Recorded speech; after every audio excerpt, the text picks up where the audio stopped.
Amen. Je salue la présence d'un chacun de nous ce matin et je vous prie de vous asseoir, que Dieu vous bénisse. Ce matin est spécial. Amen. Je suis en train de dire que ce matin est spécial. Peut-être que vous ne le comprenez pas, mais moi je l'ai compris ce matin en arrivant ici, que ce matin était spécial. Le Saint-Esprit est bon.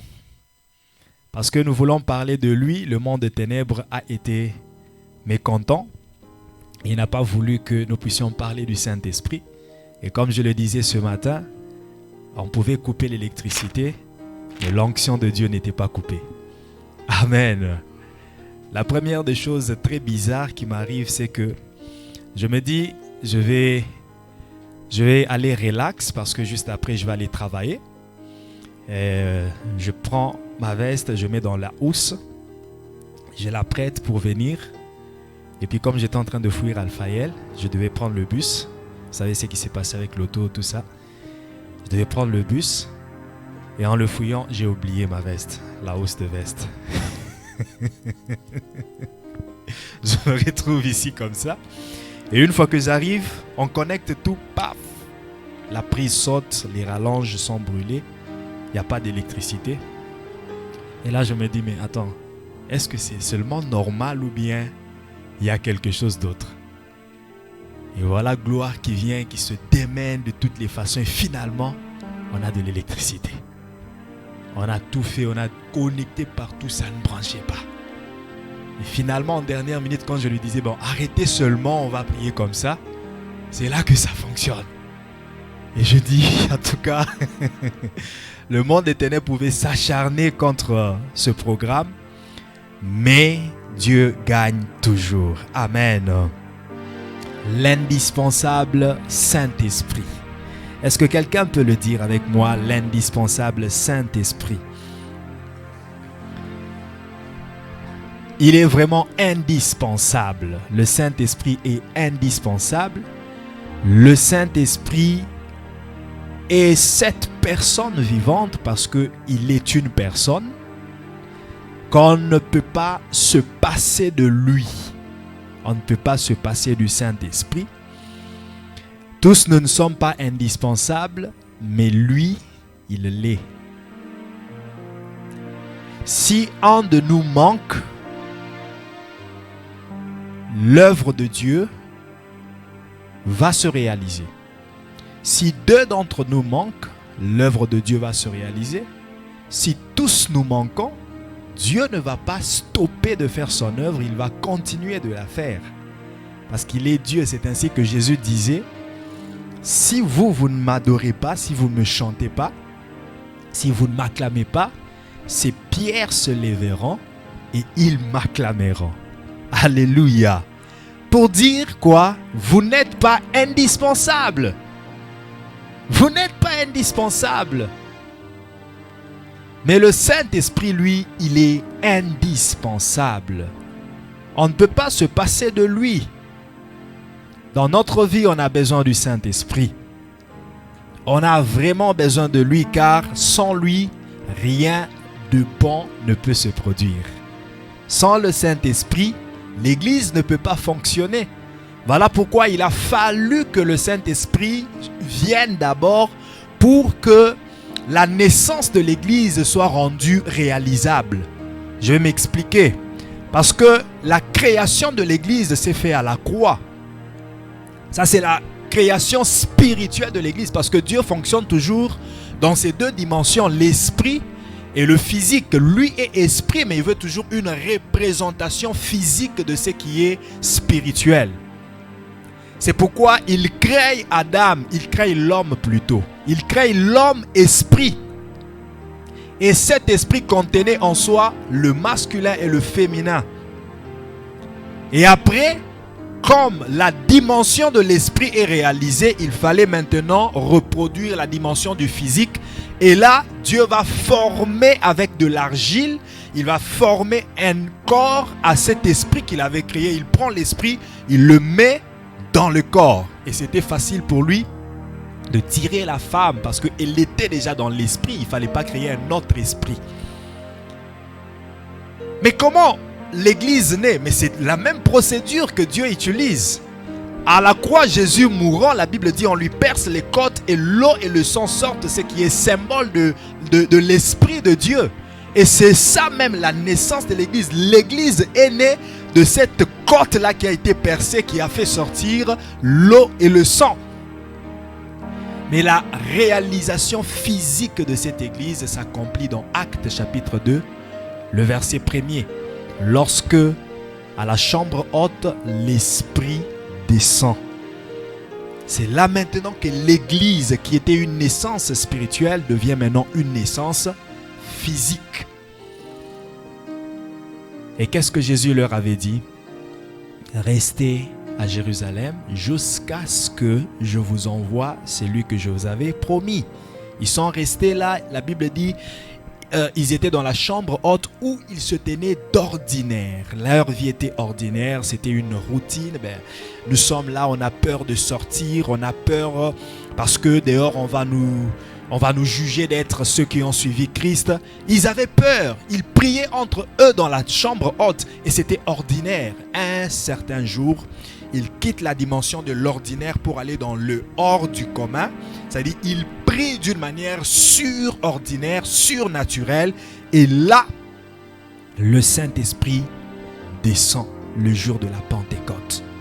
Pierre a le courage de prendre la parole et de prononcer un discours devant une multitude de gens qui étaient étonnés. Mais comment est-ce que ces gens peuvent prophétiser, parler dans des langues que nous connaissons? Mais on les connaît. Ils ne savent pas cette langue. Je connais Pierre, il ne peut pas parler la langue des Lycaoniens. Je connais Matthieu, je les connais tous. Mais d'où vient que ces gens peuvent parler dans ces langues? Ils étaient étonnés. Et Pierre commence à expliquer. Et c'est là la naissance de l'Église. La Bible dit, juste après cela, ils ont gagné plus de 3000 âmes. Et ces gens venaient chaque fois au pied des apôtres pour suivre les enseignements. C'était déjà l'Église qui commençait. À Pierre, Jésus disait, tu es Pierre et sur cette pierre, je bâtirai mon Église. Mais il a fallu que le Saint-Esprit vienne. Toute Église qui fonctionne sans le Saint-Esprit est juste une Église charnelle, un club de gens qui se rencontrent, qui se parlent de tout, mais qui n'ont pas Dieu. Je vous le dis, toute église où le Saint-Esprit n'est pas vénéré, honoré, cette église est sans Dieu. Dieu n'est pas là. Oui, je vais vous le prouver, parce que la Bible dit, dans Jean 4, verset 24, Dieu est esprit. Comment pouvez-vous dire que vous avez Dieu si vous mettez le Saint-Esprit de côté? Le Saint-Esprit est indispensable. On ne peut pas le mettre de côté. D'ailleurs, je vais expliquer le mot indispensable. C'est seulement pour dire celui dont on ne peut pas se passer, celui qu'on ne peut pas mettre de côté, celui qu'on ne peut pas isoler, celui dont on ne peut pas se débarrasser de lui si on veut réussir. Si on veut réussir, on ne peut pas on ne doit pas se débarrasser du Saint-Esprit. Je vais le dire autrement parce que quand je dis on, une personne croirait que je suis en train de parler à une tierce personne. Non, c'est à toi que je suis en train de parler. Je dis ceci, tu ne peux pas te débarrasser du Saint-Esprit. Si tu mets le Saint-Esprit de côté, sache que tu as mis ta réussite de côté. Tu es un candidat à l'échec sans le Saint-Esprit. Alléluia. Nous allons lire Jean chapitre 14, verset 1er, jusqu'au verset 6 et le verset 18 aussi.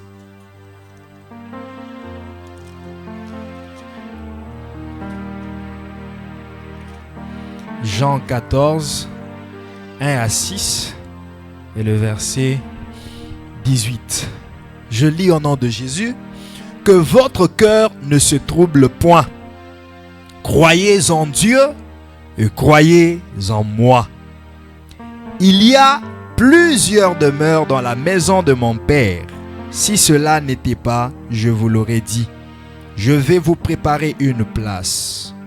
Et lorsque je m'en serai allé et que je vous aurai préparé une place, je reviendrai et je vous prendrai avec moi, afin que là où je suis, vous y soyez. Vous savez où je vais et vous en savez le chemin. Thomas lui dit, Seigneur, nous ne savons où tu vas. Comment pouvons-nous en savoir le chemin? Jésus lui dit, je suis le chemin, la vérité et la vie. Nul ne vient au Père que par moi. Le verset 18, je ne vous laisserai pas orphelins, je viendrai à vous. Amen. Ici, Jésus, je vais un peu épingler le contexte dans lequel Jésus était en train de parler ici.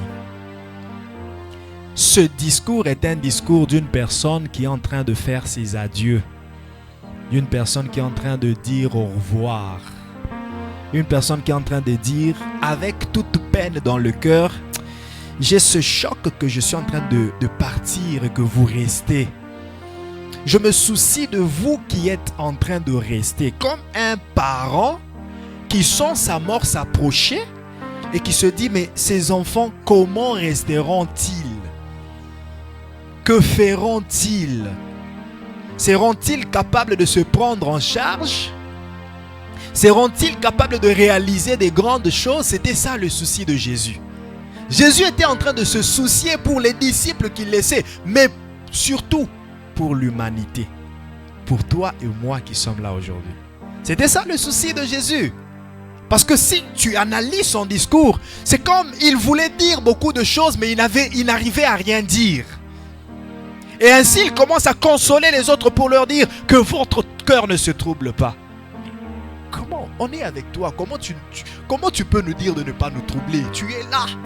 On a vu ce que tu as fait, des miracles, tout ça. On est rassuré de toi. Ta présence nous comble. Nous en avons l'assurance. On ne peut rien douter. On ne peut rien craindre. Mais pourquoi nous rassurer de ne pas avoir un cœur troublé? Et là, il leur dit, je suis en train de m'en aller et je vous enverrai un autre. Et Thomas, très stupéfait de ces paroles, il se dit, mais Seigneur, nous ne savons même pas où tu vas. Comment saurons-nous le chemin? Et Jésus leur dit, depuis que je suis avec vous, vous n'avez jamais su que c'est moi qui suis le chemin, que je viens du Père, que moi et le Père nous sommes un. Je suis le chemin, la vérité et la vie. Sans moi, personne ne peut aller vers le Père. Sans Jésus, personne ne peut voir Dieu. Sans le Saint-Esprit, personne ne peut voir Dieu. Et c'est là que je parlerai, pas de la Trinité, mais de l'unité en Dieu. Je ne parlerai pas de la Trinité comme si c'était trois entités différentes, mais je parle d'une personne qui se manifeste selon trois dispensations. La dispensation du Père, la dispensation du Fils et la dispensation de l'Esprit. La seule personne a voulu être un père. Et j'aime ça quand il y a des mères au cœur de père et des pères au cœur de mère. Il y a des pères, quand tu es avec lui, tu sens que c'est vraiment un père. C'est pas un père dictateur comme nos vieux pères. C'est pas un père trop imposant, mais c'est un père qui est ami avec ses enfants. Un père qui a le cœur de mère. Très indulgent et compréhensif. Ça ne lui enlève pas d'être un père, il reste toujours père, mais dans sa dispensation de mère. Alléluia. C'est-à-dire, c'est toujours le même Dieu, mais dans la dispensation de Père, le même Dieu dans la dispensation du Fils, le même Dieu dans la dispensation de l'Esprit. Ce n'est pas l'Esprit qui fera qu'il ne soit pas Jésus, ce n'est pas Jésus qui fait qu'il ne soit pas Dieu. Le seul, les tous sont un. Alléluia. Et la dernière dispensation, c'est cette dispensation que Jésus nous a ouverte en nous promettant le Saint-Esprit. Il dit, je reviendrai à vous. Je reviendrai. Mais comment revient-il? Il revient comme le Saint-Esprit. Il dit, je ne vous laisserai pas orphelins. Le mot orphelin ici n'est pas forcément une personne qui a perdu ses parents, mais le mot orphelin ici représente une personne qui a une faiblesse, une personne qui est dans une incapacité, une personne qui est dans une situation de limite, dans un état de limite, qui ne sait pas se prendre en charge, Et Dieu savait que si je laisse ce peuple comme ça, il ne saura pas se prendre en charge, d'où il lui faut un autre consolateur, le Saint-Esprit. Alors toute personne qui se débarrasse du Saint-Esprit se débarrasse aussi des capacités que Dieu a prévues pour lui, pour sa prise en charge. C'est ainsi que beaucoup de personnes sont en train de tergiverser dans le monde, de toucher ça et là, de tâtonner, parce qu'ils se sont seulement débarrassés de la personne qui a leur prise en charge. Le Saint-Esprit a ta prise en charge. Bien-aimés, j'aimerais nous inciter ce matin à avoir la réelle conscience de la personne, de la présence et des responsabilités du Saint-Esprit. La réelle conscience de qui est le Saint-Esprit, la personne du Saint-Esprit. Pour beaucoup, le Saint-Esprit, je dirais pour certains, le Saint-Esprit c'est la chaleur qu'ils ressentent pendant qu'ils prient. Il est en train de prier et subitement ils sentent une chaleur ou bien ils sentent une chair de poule ou ils sentent une sensation quelconque, il se dit le Saint-Esprit. C'est-à-dire pour lui, si cette chaleur n'était pas, le Saint-Esprit aussi n'était pas venu. Donc tout ce qui représente, tout ce qui prouve que le Saint-Esprit est là, c'est la chaleur qu'il a ressentie. Non, le Saint-Esprit n'est pas une chaleur. Le Saint-Esprit n'est pas la chair des poules que tu sens dans ton corps. Le Saint-Esprit n'est pas aussi le tombé des gens dans l'église. Parce que pour certains d'autres, c'est quand les gens tombent. Eh, moli molelo azala qui hein? De mikolonyo so bat bakoya gate moli mazala gate. Donc nous limitons le Saint-Esprit à ce que nous voyons, à l'apparent. Et pourtant, il est toujours là. Même dans le silence, il est là. Même quand personne ne parle, il est là. Il est là. Même quand tu ne ressens rien, le Saint-Esprit est là. On ne peut pas le limiter par nos sensations charnelles ou émotionnelles. Il est l'Esprit, il est là. Voilà pourquoi il est important de savoir qui il est pour ne pas le confondre avec ce qu'il fait. Parce que certains le confondent avec ses œuvres. Certaines personnes le confondent avec ses œuvres. Il peut être là, mais toi tu ne sais pas qu'il est là. Souvent je donne l'exemple, je me dis, si par exemple quelqu'un est venu après moi et qui ne sait pas que je suis dans le bureau. Tu viens, la sœur Elisha, qui vient, qui ouvre la porte, qui s'assied. Et peut-être qu'il trouve maman Sandra, mais qui ne sait pas que moi je suis dans le bureau. Elle commence à parler avec maman Sandra, elle parle, et puis maman Sandra ne lui a dit pas que le pasteur est dans le bureau. Mais finalement, je commence à parler au téléphone. Oui, allô? Et puis elle, le pasteur est venu. Non, il n'est pas venu, il était déjà là. Mais il s'est juste manifesté. C'est comme ça avec le Saint-Esprit.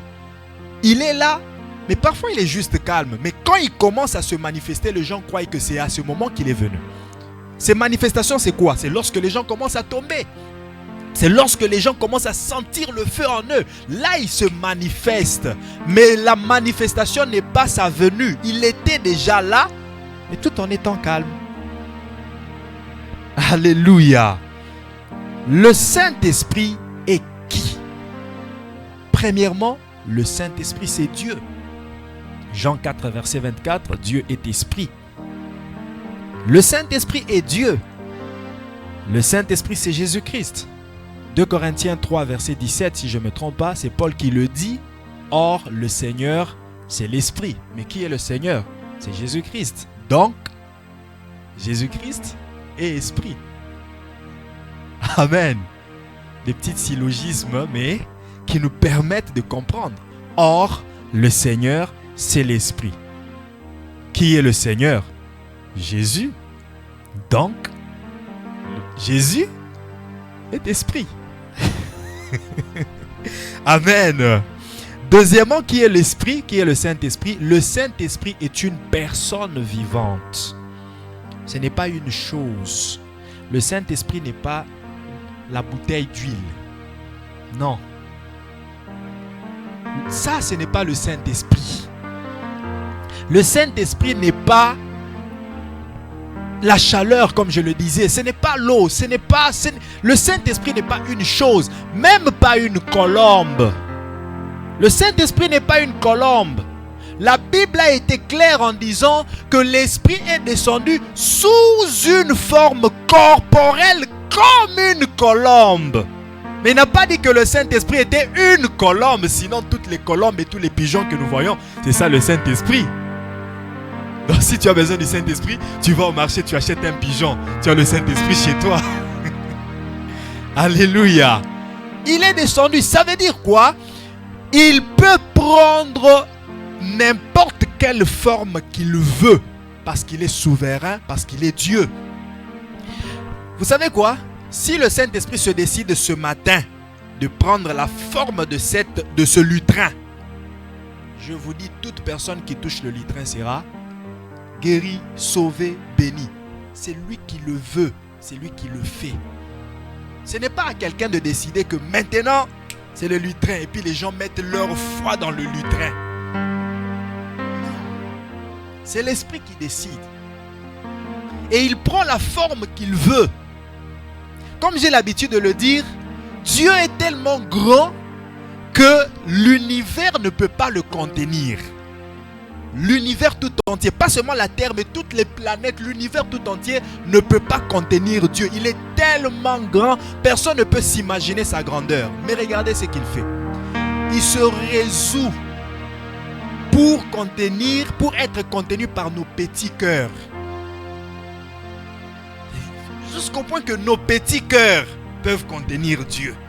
C'est ainsi que il se permet aussi de passer à travers de l'huile, ces petites bouteilles qui ne peuvent pas contenir Dieu. Mais lui-même, il s'est décidé que ces petites bouteilles, les cornes, parce que l'onction royale dans ce temps-là, il était aussi faite à travers des cornes pour représenter vraiment ce qui est naturel, ce qui est authentique. L'onction de Saül avec la fiole d'huile, une petite bouteille d'huile, mais l'onction de David avec une corne d'huile, l'authenticité. Alléluia. Donc Dieu, le Saint-Esprit, il peut prendre la forme de tout, mais la forme qu'il prend n'est pas forcément ce qu'il est. Lui est une personne vivante, mais invisible. C'est une personne. Rappelez-vous que Dieu nous a créés selon son image et sa ressemblance. Maintenant, si nous ressemblons à Dieu, donc nous pouvons nous imaginer comment Dieu se présente. Je ne sais pas si quelqu'un comprend.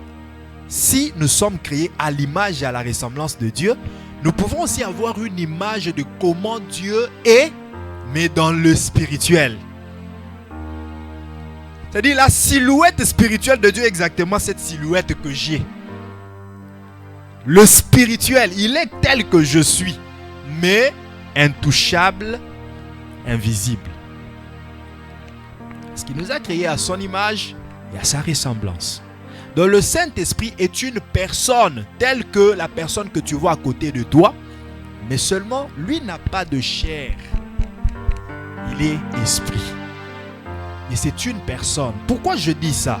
Parce que en ignorant qui est le Saint-Esprit, beaucoup de gens commettent l'erreur de le chosifier, de croire qu'il est une chose.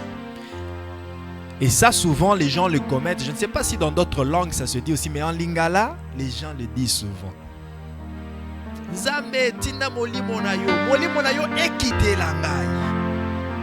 Vous savez, quand vous dites ekite langai, ça veut dire vous l'avez chosifié. C'est comme je dirais, maman béni, vous dites que Christian est awa, Christian est l'obélingai, et puis Christian est kei.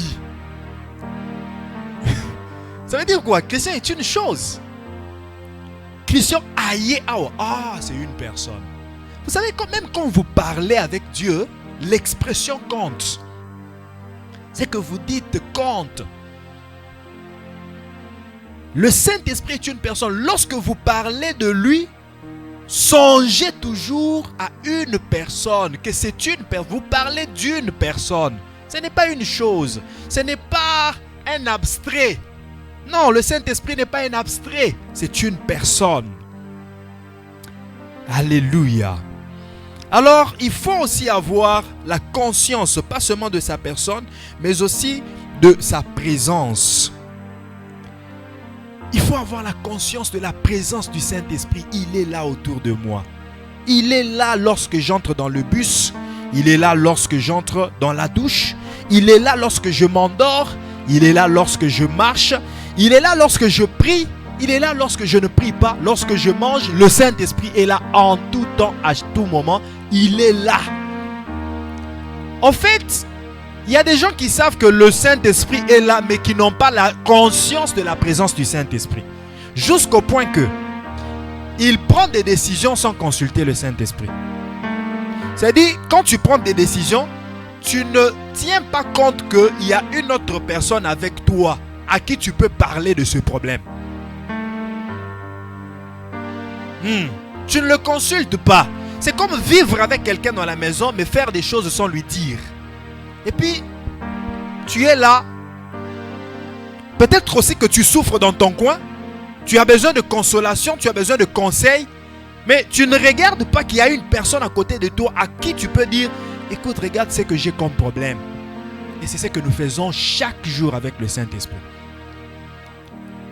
Nous nous engageons dans des choses sans lui dire, il est là.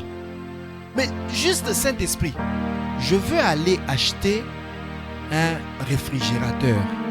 Est-ce que tu peux me dire quand même quelle marque est la bonne? Lequel pourrais-je prendre?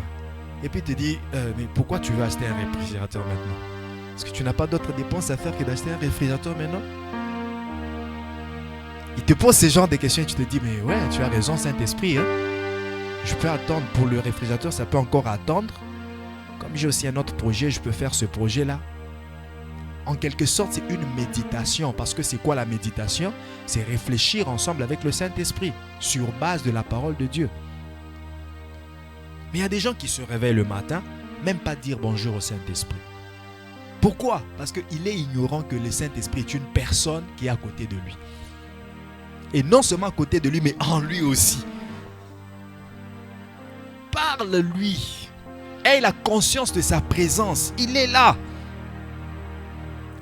Lorsque tu as perdu des choses et que tu veux les retrouver, demande au Saint-Esprit. Dis-lui, Saint-Esprit, j'ai perdu mes clés. Aide-moi à les retrouver.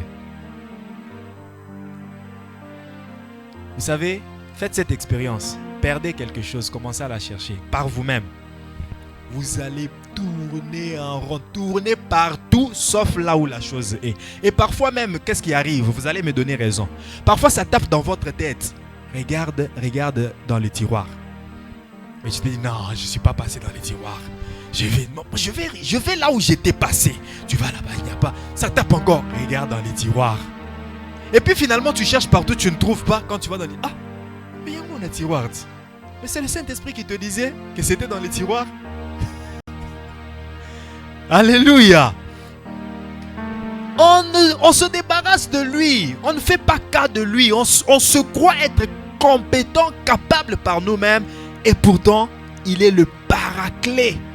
La personne appelée à être à côté de nous pour nous soutenir, pour nous aider. Et cela me permet d'introduire les responsabilités ou les rôles du Saint-Esprit. Parce que je parlais de 3 choses dont nous devons avoir la conscience.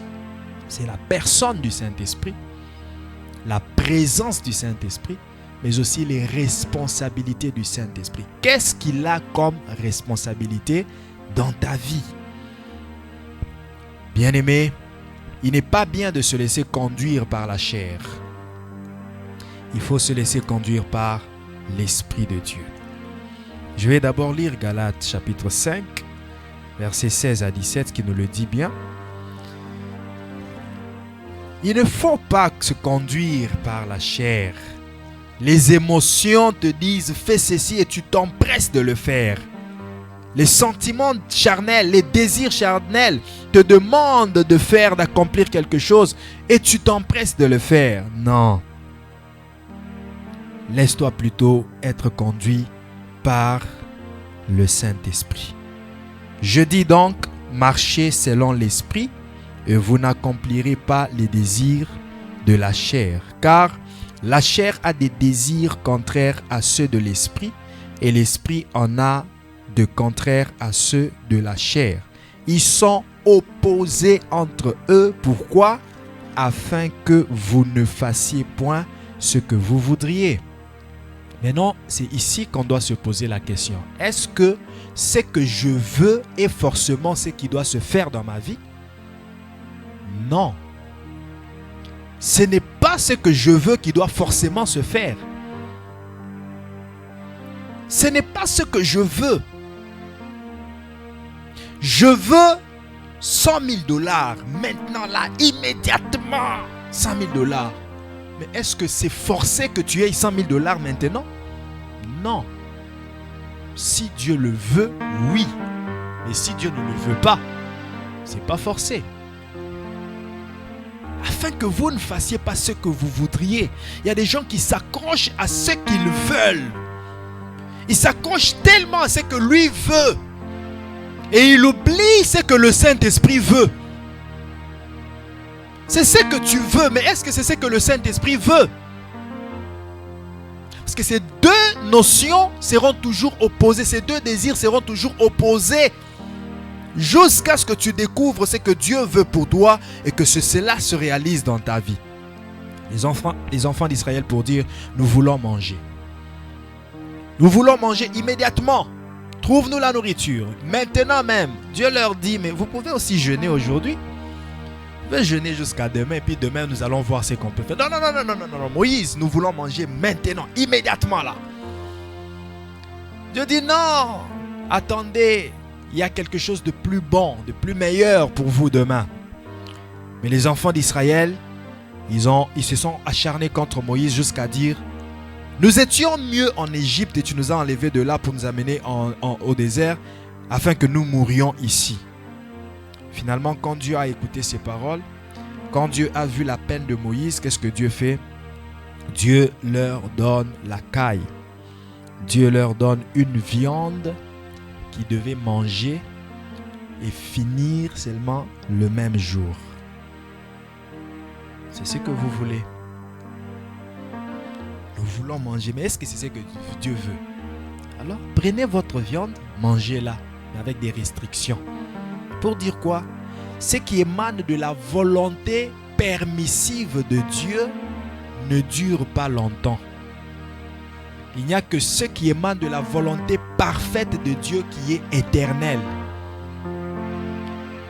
Ils ont pris la viande, ils ont commencé à manger et les autres se sont hasardés de garder pour manger demain. Bien-aimés, une viande que vous tuez aujourd'hui, que vous obtenez aujourd'hui, très fraîche, vous préparez aujourd'hui et demain, déjà, elle est pourrie. Même s'il n'y avait pas de frigo, même s'il n'y avait pas de congélateur en ces temps-là. Mais quand même, il y a aussi dans certains coins de la terre aujourd'hui, il n'y a pas d'électricité. Ils n'ont pas ces systèmes-là de garder dans le frigidaire. Mais ils gardent la nourriture pour 2 jours, voire 3 jours. Comment est-ce que leur viande pouvait pourrir, avoir des vers de terre directement après un jour?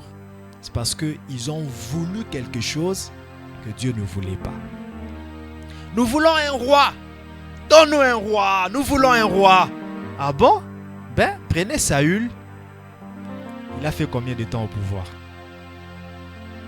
Où est-ce qu'il a conduit ce peuple? Bien-aimé, réfléchis toujours. Pense toujours. Oui, je le veux. Mais est-ce que le Saint-Esprit le veut? Négocie avec le Saint-Esprit. Vous savez quoi? Nous le considérons comme une personne loin de nous. Et pourtant, c'est le meilleur ami. Le meilleur ami qui n'a jamais existé. Le Saint-Esprit. Il coopère très bien. Très coopératif. Très simple, très humble. Le Saint-Esprit. Il suffit juste que tu saches manager avec lui. Oh, c'est tout. Tout ce que tu fais te réussira. Amen. Bien-aimé, le Saint-Esprit est indispensable. On a besoin de lui, on ne peut pas se débarrasser de lui. Son indispensabilité me pousse aussi de parler de son incontournabilité. Il est indispensable, donc il est incontournable. Vous savez, quand je dis incontournable, ce qui me vient en avant, c'est quoi? Ce n'est pas seulement le fait de faire des choses sans lui, mais aussi l'incontournable, dans le sens que je le reçois, c'est jouer un mauvais tour au Saint-Esprit. Il est impossible de jouer un mauvais tour au Saint-Esprit. Il est impossible d'escroquer le Saint-Esprit. Alléluia. Il est incontournable. Tu ne peux pas contourner, tu ne peux pas faire un mauvais tour au Saint-Esprit. Rappelez-vous de Ananias et Saphira. Actes chapitre 5, verset 1 à 5. La Bible dit, ils sont partis vendre leurs champs. Ils ont pris le revenu qui en est sorti, qu'ils avaient promis de donner à Dieu. Mais finalement, ils l'ont divisé. Ils ont pris une partie pour garder pour eux-mêmes. Ils sont allés donner à Pierre l'autre partie. Voilà ce que Pierre leur dit. Je vais ouvrir ça pour être fidèle. Pierre leur dit, pourquoi le diable, Ananias, pourquoi as-tu laissé le diable tromper ton cœur, séduire ton cœur? Pourquoi as-tu laissé le diable séduire? Voilà, il dit, pourquoi Satan a-t-il rempli ton cœur au point que tu montes au Saint-Esprit? C'est-à-dire, celui que tu voulais escroquer, ce n'est pas moi. Tu voulais escroquer le Saint-Esprit. Mais il est incontournable. Tu ne peux pas lui jouer un mauvais coup. Tu ne peux pas lui jouer un mauvais tour. Tu ne peux pas lui mentir. Parfois, nous croyons que nous l'avons menti. Nous croyons que nous l'avons dribblé. Et pourtant, il sonde tout. Il sait tout. Parfois, nous croyons que ce que nous avons fait très loin, que les gens n'ont pas vu, Dieu aussi ne l'a pas vu. Il voit partout. Et c'est pour cela qu'on appelle omniscient. Parce qu'il connaît tout. Il est omniscient. Il connaît tout. Il n'y a pas un seul point de ta vie que le Saint-Esprit ne connaît pas. J'aimerais aller loin pour dire, il n'y a pas un seul espace, une seule zone dans ton organisme que le Saint-Esprit ne voit pas. Il voit dans les moindres détails. Vous savez qu'il y a des gens qui sont malades sans savoir qu'ils sont malades. Mais le Saint-Esprit sait déjà que cette personne est malade. Lorsqu'on t'annonce par un médecin, mais je vois qu'il y a une maladie dans ton corps, le Saint-Esprit le savait déjà.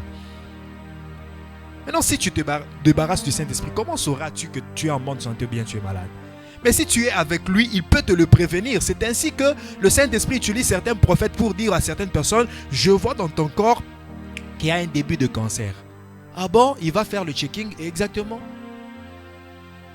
Il a été prévenu avant que ça soit pire. Et une fois qu'il suit les soins recommandés, il en est guéri. Mais une personne qui se débarrasse du Saint-Esprit, ça va s'empirer jusqu'à ce que ça devienne trop tard. Tu as besoin du Saint-Esprit, bien-aimé. Même pour ta santé, tu as besoin du Saint-Esprit. Pour tes finances, tu as besoin du Saint-Esprit. Pour ton travail, tu as besoin du Saint-Esprit. Vous savez qu'il y a des gens qui ont raté la promotion comme ça. Il est là, il ne sait pas qu'il y a un poste qui est en train de se préparer. Mais les gens qui ont le Saint-Esprit, ils communiquent avec le Saint-Esprit le lui révèle. Même quand le Saint-Esprit ne te le révèle pas, mais il te pousse, parce qu'il est dit, c'est poussé par l'Esprit de Dieu que des hommes ont parlé de la part de Dieu. S'ils ont parlé, ils peuvent aussi chanter. S'ils ont chanté, ils peuvent aussi se déplacer. C'est poussé par l'Esprit de Dieu que des hommes se sont déplacés. Le Saint-Esprit peut te pousser à te déplacer et tu vas jusque dans le bureau du directeur. Et une fois que tu es là, il dit, oh, mais exactement, c'est quoi encore ton profil? Tu sais, ce poste, j'en ai encore parlé à personne. Hein? Je le dis à toi, mais je voulais d'abord savoir toi. Mais c'est exactement le profil dont on a besoin. Écoute, envoie une demande. On va faire les choses. Si tu passes l'examen, tu auras ta promotion. Le Saint-Esprit. Le Saint-Esprit. Bien-aimé, je ne vous dis pas des choses comme un conte de fées ou bien... non, je vous dis des choses réelles. Les choses dont lorsque vous y mettez votre foi, vous commencez à les vivre. Parce que le Saint-Esprit est réel. Le Saint-Esprit est omniscient. Le Saint-Esprit est omniprésent. Il est présent partout. Il connaît tout. Il est omnipotent. Il a la toute puissance. Ananias ne savait pas que Dieu le savait déjà. Mais Dieu le savait déjà. Parce que rien de caché ne peut rester caché. Il n'y a rien de caché qui peut rester caché. Toute chose est à nu et à découvert devant Dieu. Amen. Avant de parler des responsabilités du Saint-Esprit, lisons 1 Corinthiens chapitre 2, verset 10. 1 Corinthiens chapitre 2, verset 10.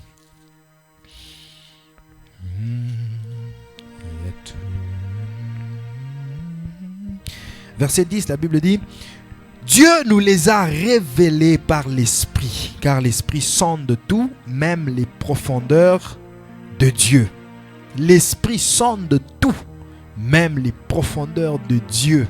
Ça j'aime, et on a prié avec ça le vendredi. C'est que j'en ai compris, et que si l'Esprit sonde les profondeurs de Dieu, c'est-à-dire les plus profonds des profonds en Dieu, le Saint-Esprit peut le voir, peut le repérer. À combien plus forte raison qu'il aille dans le monde des ténèbres et qu'il repère là où on a bloqué ta santé, qu'il repère là où on a bloqué ton mariage, qu'il repère là où on a bloqué tes finances. Dans les profonds du monde des ténèbres, le Saint-Esprit peut voir. Il sonde tout. Il sonde tout, même les profondeurs de Dieu. Si les profondeurs de Dieu qui sont les plus compliquées, le Saint-Esprit peut le sonder, à combien plus forte raison le système immunitaire dans ton corps? À combien plus forte raison le système, l'organisme de ton corps? À combien plus forte raison certains bureaux, certaines entreprises? Il peut sonder, aller même dans le bureau de ton chef, aller dans le tiroir de ton chef, aller en dessous des dossiers, aller jusqu'à ton dossier, le traiter pour toi. Il sonde tout, même les profondeurs de Dieu. Alléluia. Bien-aimé, j'aimerais te rassurer ce matin que le Saint-Esprit peut tout et rien ne lui est impossible. Est-ce que quelqu'un a cette foi-là? Bien-aimé, j'aimerais pas que vous sortiez de ce lieu comme des gens ayant seulement entendu la parole. Mais je prie que vous puissiez commencer à la vivre seulement maintenant. Oui, pourquoi? Parce que nous avons tous des problèmes, nous avons des demandes, nous avons des besoins. Et puis nous-mêmes, nous ne sommes pas capables d'aller jusqu'au point de nos besoins pour les résoudre. Mais nous avons un paraclet qui peut aller là et les résoudre. Mais vous attendez qu'il le fasse quand? C'est maintenant. C'est immédiatement. Pourquoi pas qu'il le fasse maintenant? Pourquoi pas qu'il le fasse maintenant? Ce visa dont tu as besoin, pourquoi pas qu'il le donne seulement maintenant, pendant que tu es assis là? Oh, je ne sais pas si quelqu'un me comprend. Je ne sais pas si quelqu'un arrive là où je suis. Ça veut dire quoi? L'investiture de David a été faite où? David est devenu roi quand? Est-ce que c'est après avoir tué Goliath? Est-ce que c'est après avoir vécu dans la maison de Saül? Est-ce que c'est après avoir été investi après Saül? Non. Non. David est devenu roi dès le jour où on l'a oint. C'est-à-dire ça s'est réalisé pendant l'onction et puis dans la suite du temps ça s'est seulement accompli. C'est pourquoi je dis, là où tu es assis là, le visa peut se donner maintenant et puis tu le reçois pendant la semaine. Ta promotion maintenant que tu es assis et puis pendant la semaine, on signe seulement. C'est maintenant que tu es assis que des choses doivent se faire. C'est maintenant que ta guérison doit entrer dans ton corps. C'est maintenant que ta délivrance doit se réaliser. C'est maintenant que l'ouverture des portes doit se faire. C'est maintenant que tu es assis. N'attends pas que ça se fasse demain parce que le Saint-Esprit le fait maintenant. Alléluia.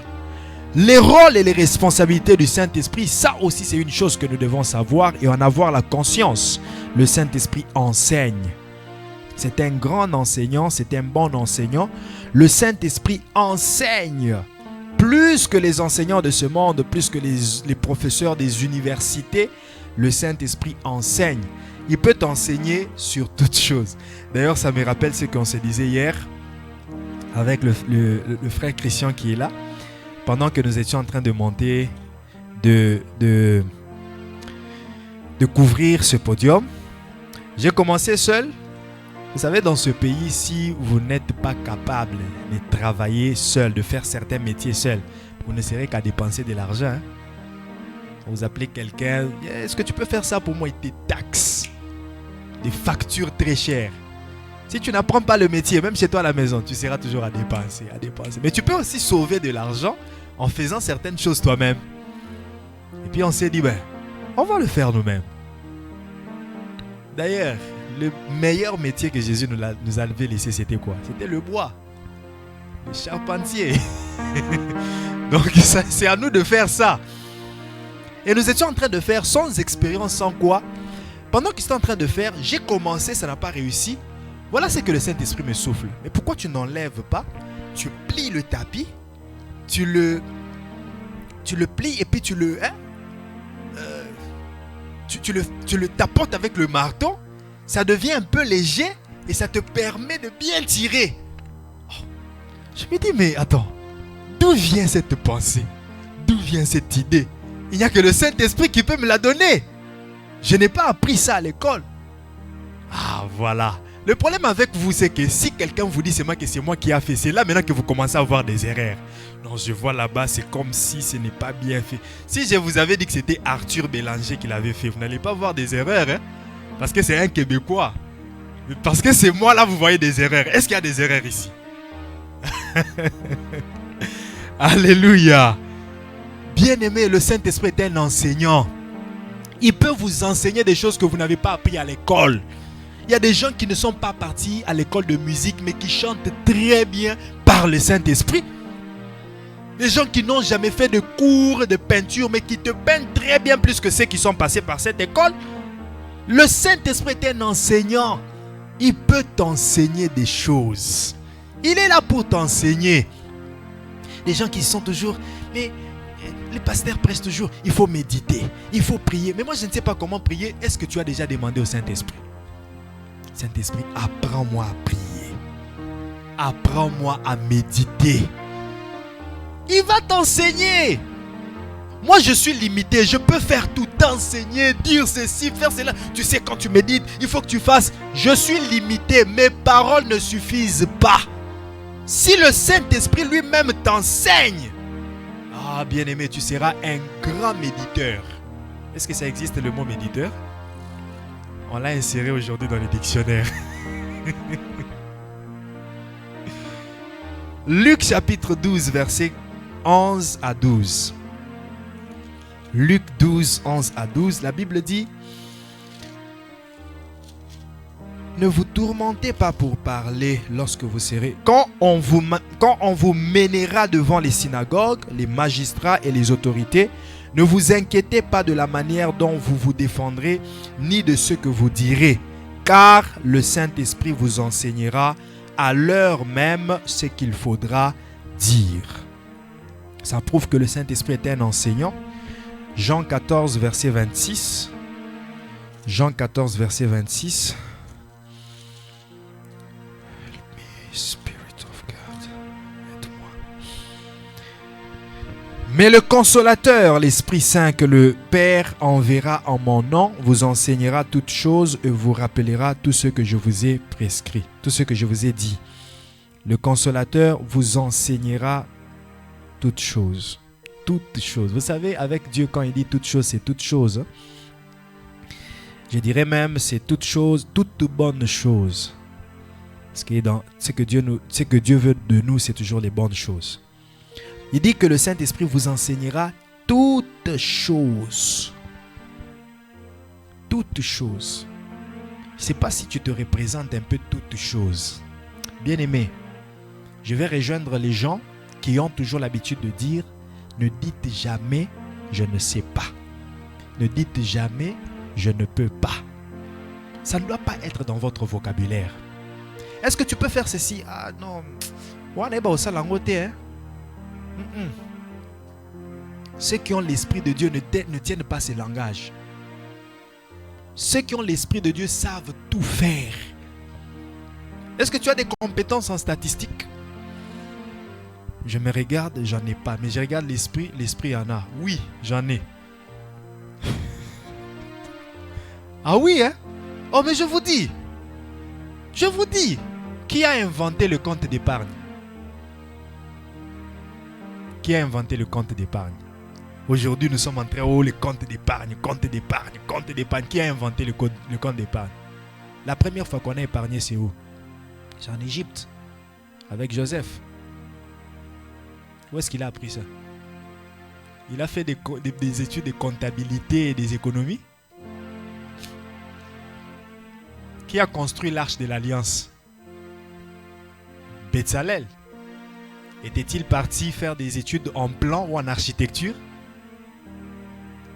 Mais c'était une œuvre sans défaut. Le Saint-Esprit peut tout enseigner. Tout. Maman, tu vois aujourd'hui là, si tu te décides de devenir inspecteur de bâtiment, je ne sais pas, architecte, je ne sais pas, c'est possible. Ne te dis jamais, avec les mathématiques qui sont là, je ne pourrais pas. Qui a inventé les mathématiques? Tu n'as pas vu les mathématiques dans la Bible? Quelqu'un qui te dit construire l'arche 30 coudées, 50 coudées. Ah! Zambeba, mesiro nos wapi. Non! Dieu a tout fait. Et moi, je l'appelle même le programmeur. Quand les gens, je suis informaticien. Qui est le premier informaticien? C'est Dieu.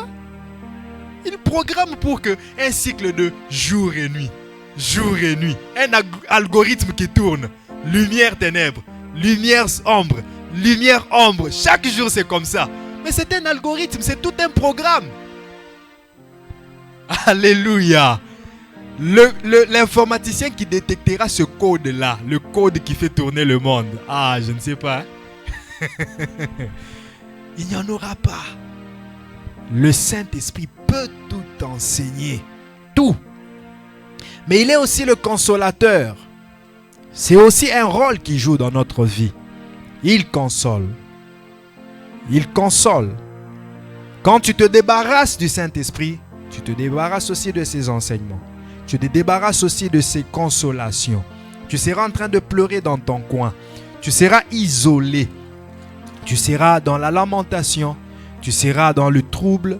Tu seras dans les jérémiades, dans les pleurs, dans les inquiétudes, dans le souci, dans les regrets. Et pourtant, la personne appelée à te consoler est là. Laisse-lui seulement ton cœur et qu'il te console. Luc 2, verset 25. Et voici, il y avait à Jérusalem un homme appelé Siméon. Cet homme était juste et pieux. Il attendait la consolation d'Israël et l'Esprit Saint était sur lui. Toute personne qui a le Saint-Esprit sur lui doit s'attendre à la consolation. Pas seulement de ta propre consolation, mais de la consolation des autres aussi. Je reprends. Toute personne qui a le Saint-Esprit sur lui doit s'attendre à la consolation. Je vais le dire autrement. Vous faites mal lorsque vous avez le Saint-Esprit en vous, mais que vous pleurez, vous vous inquiétez pour les choses de ce monde. Vous faites très mal. Le Saint-Esprit est sur vous. Le Saint-Esprit est en vous. Et vous êtes là en train de pleurer pour l'argent, pour le mariage. Baninga bazobala. Ngana zobala tenzamoti kingai. Zambe, na zambe mwana na yo. Zamba tele lumimu pona libala. Libala nozolele la moboy na kanisa kutu soko so senga nini libala. Vous faites mal. Laissez-vous être consolé par le Saint-Esprit. Laissez-vous être consolé par le Saint-Esprit. Lorsque le Saint-Esprit s'approche de toi pour te consoler, laisse-lui te consoler. Il y a des gens qui se débarrassent du Saint-Esprit pendant qu'ils s'approchent. Tu me poseras la question, mais comment est-ce qu'il s'est rapproché? Je vais te montrer quelques manières dont il s'approche. D'abord, c'est en toi-même. À l'école, on nous disait, la petite voix qui parle à nous, c'est la voix de la conscience. Mais moi, je vous dis que c'est le Saint-Esprit qui le fait souvent. Tu te tourmentes et puis tu sens en toi une voix, mais arrête de pleurer. En toi-même. Et ça, les makaka, tu n'as pas sentir, tu oses se consoler, yomoko. Et yomoko peut otiki, mais yomoko peut oser se coller là. C'est lui qui est en train de chercher à te consoler, c'est le Saint-Esprit. Si seulement tu te laisses être consolé, c'est tout. Il guérit ton cœur, il donne la stabilité et c'est tout, c'est parti. Mais quand tu es en train de pleurer, de continuer, tu insistes à pleurer, finalement il se dira, bon, la fin d'année, on a talé une razolé là. Tout à l'heure, nous sommes qui a autoni sa cantine, il y a Maya Misu, ceux qui ont ça la nini. Et pourtant la Bible dit, nul ne peut par ses inquiétudes ajouter une coudée à la durée de sa vie. C'est-à-dire coller la nabiso et bakisa le côté changer le côté. Au léli au silisi au zongi situation ça à quoi bon pleurer? Laisse le Saint-Esprit te consoler. Alléluia. Jean 15, verset 26. Jean 15, verset 26. Quand sera venu le consolateur, le Paraklétos, que je vous enverrai de la part du Père, l'Esprit de vérité qui vient du Père, il rendra témoignage de moi. Donc on est en train de parler de lui toujours comme consolateur. C'est sa responsabilité, c'est son rôle. Il a aussi le rôle de rappeler. Il rappelle. Le Saint-Esprit nous rappelle ce que nous oublions. Le Saint-Esprit nous rappelle ce que nous avons, ce que nous devions faire, mais que nous avons omis de faire. Le Saint-Esprit nous rappelle. Nous l'avons déjà lu dans Jean 14, verset 26. Bien-aimés, il n'y a pas sur terre une personne qui a la mémoire comme celle du Saint-Esprit. Il a une mémoire. Les gens ont l'habitude de dire cet homme a une mémoire d'éléphant. Mais le Saint-Esprit, c'est même pas mémoire d'éléphant. Éléphant, c'est petit. Le Saint-Esprit a une mémoire générale, transgénérale, je ne sais pas comment le dire. Une mémoire éternelle pour dire l'infini dans le passé et l'infini dans le futur. Vous voyez un peu la mémoire du Saint-Esprit? Elle n'est pas seulement... Elle ne consiste pas seulement, elle ne concerne pas le souvenir du passé, mais elle concerne aussi le souvenir du futur. Oh, est-ce que quelqu'un comprend? La mémoire du Saint-Esprit est qu'il a sauvegardé dans sa mémoire les choses qui se feront. Les choses qui ne sont pas encore faites, mais il sait déjà. Je vais le dire autrement. Daniel a vu la vision des 70 semaines. Mais est-ce que cela s'est déjà produit? Non.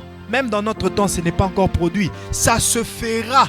Mais le Saint-Esprit, dans sa mémoire éternelle, le sait déjà et il sait même quand est-ce que ça se fera. Je sens que je n'ai pas le mot pour dire ce que je suis en train de dire. Je n'ai pas le mot pour le dire, mais il peut te rappeler des choses qui concernent le passé, le présent et le futur. Voilà pourquoi on l'appelle Yahweh Halamot, Yahweh Olam, l'éternel, le Dieu d'éternité. Le Dieu d'éternité. C'est lui qui maîtrise le passé, le présent et le futur. Alléluia. Le Saint-Esprit nous aide dans la prière. Toute personne qui prie et se débarrasse du Saint-Esprit fait une erreur. Parce que le Saint-Esprit est là pour t'aider pendant que tu pries. Pendant que tu pries, il t'aide. Comment est-ce qu'il t'aide? Apparemment, j'ai oublié quelque chose. Il vient de me le rappeler. Par rapport à la consolation. J'avais dit, j'allais te montrer quelques manières dont le Saint-Esprit console. J'ai parlé de la première, c'était la consolation qui vient de nous-mêmes. Mais deuxièmement, ce sont les gens autour de nous. Parfois, le Saint-Esprit pousse des personnes à venir vers toi et te consoler.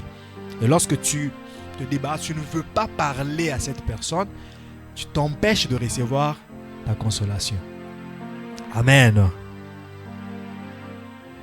Le Saint-Esprit nous aide dans la prière. Romains 8, versets 26 à 27. Il nous donne la concentration. Il nous donne l'attention. Il nous donne la force.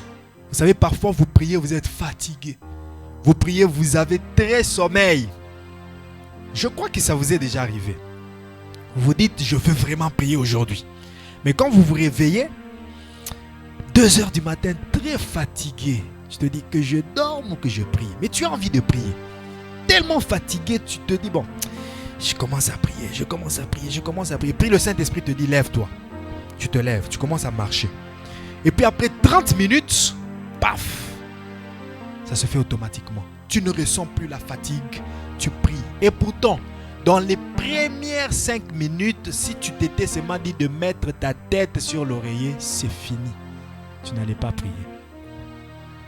Mais il t'a encouragé par certaines méthodes à prier jusqu'à ce que tu fasses 3 heures du temps dans la prière, 4 heures du temps dans la prière. Le Saint-Esprit nous aide de cette façon. Voilà pourquoi lorsque tu veux déjà commencer à prier, associe le Saint-Esprit. Dis-lui, molimo sunganga. Et ça a concentration. Et ça a makasi na sambela. Le Saint-Esprit nous convainc. Jean 16, verset 8. Il a tous les arguments possibles pour convaincre les gens du péché, du jugement et de la justice de Dieu. Il y a certains péchés, ti lelo na ondima te kosala ramasumu. Ti lelo ondima te ke loko sala rane za lisumu. O sala me ozomi yo moko ozomi défendre comme avocat na yo moko bi. Mais en quoi est-ce que c'est un péché? Ça na moko ka likamu na sali. En quoi est-ce que c'est un péché? Tu te défends toi-même parce que tu n'as pas encore été convaincu par le Saint-Esprit. Le jour où le Saint-Esprit te convaincra, otika yo moko. Otika vma sanke ba te ya yo, otiki vma te na osala ngo soute. C'est comme ça que nous prenons des décisions. C'est comme ça que nous prenons les décisions d'abandonner telle ou telle autre chose. Le jour où je prêchais ici sur Ivre du Saint-Esprit, je disais que ça a été difficile pour moi de laisser la bière. Parfois aujourd'hui quand les gens me regardent, ils ne réalisent pas que je prenais la bière et parfois ils ne peuvent pas s'imaginer à quelle dimension je prenais la bière. Une dimension que je ne peux pas t'expliquer. J'ai fourni mes efforts pour abandonner, je n'ai pas pu. D'abord j'ai été conseillé, prêché. J'ai fourni mes efforts, je n'ai pas pu. Mais lorsque le Saint-Esprit m'a donné 2 techniques à utiliser, c'est parti jusqu'aujourd'hui. Liboso ezaki so na omona ngo ezotoka na mesa, ngape na bando toka. Omonika primis ezotoka obi, ngape mutoki bando kite na melaraka. Mais le comment otali boye. Et le belange le côté. Alléluia. Le Saint-Esprit nous convainc. Le Saint-Esprit nous sanctifie aussi. Il est saint. Et c'est lui qui maîtrise la sainteté. C'est lui qui maîtrise la sanctification. Tu sais quoi? Si tu te débarrasses du Saint-Esprit, tu ne pourras pas te sanctifier. Parce que tu te débarrasses de la personne qui maîtrise le domaine de la sainteté. Tu veux te sanctifier, associe le Saint-Esprit. Il va te sanctifier. Le Saint-Esprit nous conduit. Il nous dirige sur la voie que nous devons suivre. C'est lui qui connaît le bon chemin. La Bible dit, telle voie paraît droite à un homme, mais son issue c'est la mort. Le Saint-Esprit connaît le chemin de la vie. Le Saint-Esprit sonde, on en a déjà parlé, c'est-à-dire il va dans les plus profonds détails pour découvrir ce qui est caché et nous le révéler. Le Saint-Esprit révèle. Le Saint-Esprit révèle. Il peut te révéler ce que le monde des ténèbres est en train de préparer contre toi. Il peut te révéler. Voilà pourquoi il faut être sensible à la voix du Saint-Esprit. Ozo tambolo ozo kenanzela, oyo kika kende na gauche. Kobeta tembete. Abisio kende na gauche. Kende na gauche. Après quelques temps, pouf, accident. Oh, et sa place Nazala Kiti. Je me rappelle, j'ai failli mourir un jour. D'abord, j'ai quitté le temple pendant la prédication. Na monika message ekoti na téléphone. Bam! Ya rozamongo nao. Eh? J'ai abandonné la prédication. Je suis sorti du temple. Nakezwa bis. Nakomi na arrêt à Salongo pour nazo taxi à Matete. Voyez ce qui se passe. J'arrive là. Il y a déjà 2 passagers. J'étais le 3e. Il manquait une personne. Je suis dehors en train d'attendre la personne. Et les chailleurs qui sont là sont en train de dire Matete, une personne. Matete, une personne. Et puis moi, je regarde le chauffeur. Je lui dis, mais chauffeur, tu là moto, tu sais, il y a 15 minutes. Toké, na refuta pour na moto. Na refuta deuxième place. Eh, non. Avant ça, il y a une fille qui est venue. Elle voulait entrer dans cette auto. Elle a côté na deuxième taxi. Mais elle a voulu attendre. Et moi tellement pressé, mongo. Natiki prédication, hein? Mongo. Tina s'engager na foutre la moto. On a commencé à rouler. Donc comme il a Kiimbi. Pendant que les Chinois construisaient encore cette route là. Kiimbi poto zo virage wana poto kinema tete. Un gros camion des Chinois, des constructeurs était en train de venir. Le chauffeur a commis l'imprudence de vouloir aller avant le camion. Pouf! Et puis ce n'est pas fini. Abando memabiso ngana fandi mutu ke tout ma place nazalaki. Na fandi ba oganga. Chauffeur, lili boy. Ngana fandi ki mabi oyo ezangai. J'étais calme.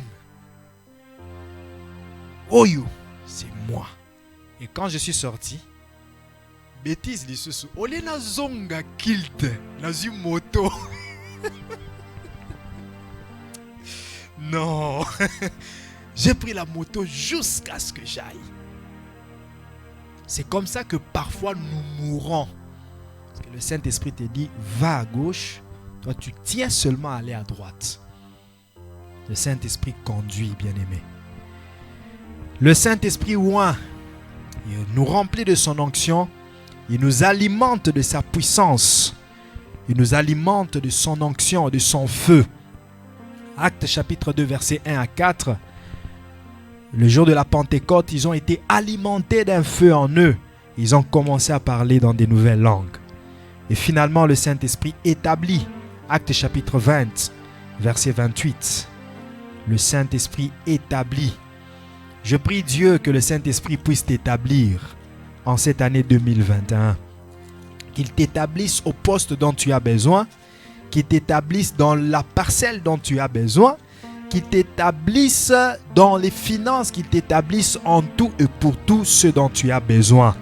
Le Saint-Esprit établit. Acte 20, verset 28. Prenez donc garde à vous-même à tout le troupeau et à tout le troupeau sur lesquels le Saint-Esprit vous a établi évêque pour paître l'église de Dieu qu'il s'est acquis par son propre sang. Amen. S'il les a établis évêques, ce n'est pas forcément que tout le monde doit être établi évêque.